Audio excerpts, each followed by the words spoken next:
Sì, noi stasera ci ritroviamo dopo 2 anni difficili di pandemia. Noi aggiungiamo un altro piccolo passo al nostro percorso che è iniziato nel 2009 e questa sera poi sveleremo qualche piccola sorpresa dove naturalmente noi stiamo facendo sinergia con il territorio e niente, stasera praticamente è un nuovo percorso che ci siamo prefissi di portare avanti, sempre nello spirito dello sport e dei giovani. Proprio in virtù della sinergia che svilupperemo con i comuni andremo a cambiare la nostra denominazione, quindi che sarà VF Group Atletica, e porterà i nomi dei 4 comuni. Il comune di Susegana, Santa Lucia, Mareno e Vazzola. Ma io credo che il ruolo delle piccole società nell'atletica leggera sia fondamentale, nel senso che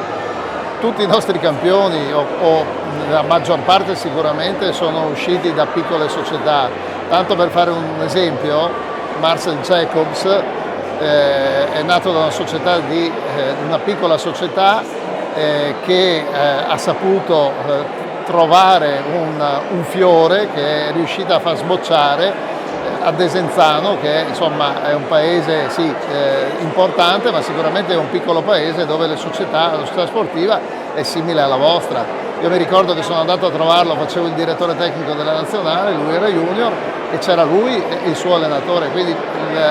le piccole società sono il bacino da dove tutti i nostri atleti hanno iniziato a muovere i primi passi nell'atletica e quindi hanno un ruolo fondamentale. E un ruolo fondamentale ce l'hanno sicuramente tutti i dirigenti e tutti i tecnici che militano in queste società e che sono in grado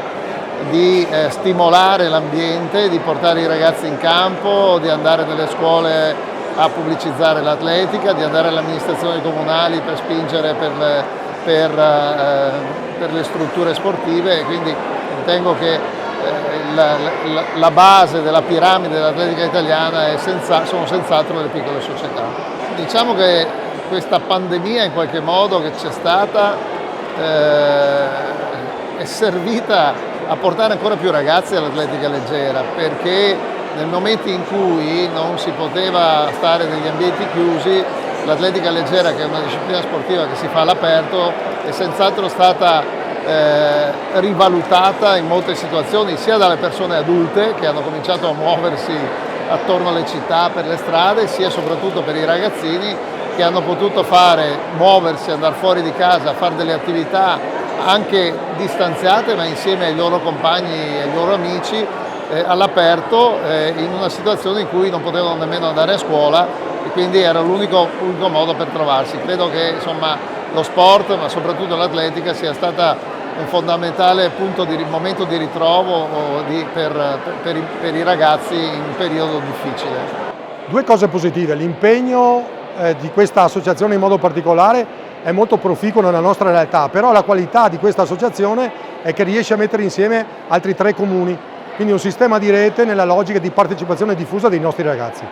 È un momento difficile per tutti noi, per gli italiani, per le nostre famiglie e per le amministrazioni comunali. Tuttavia questo impegno, questo grande sforzo che sta facendo questa società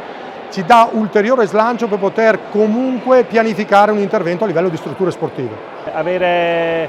tante associazioni e avere i 4 comuni, personalità, il presidente regionale e provinciale della FIDAL è proprio il motivo per cui stiamo lavorando. Unire sia il territorio ma anche la parte sportiva per un unico obiettivo, quello di far crescere questo sport che è l'atletica e coinvolgere quanti più ragazzi possibile all'attività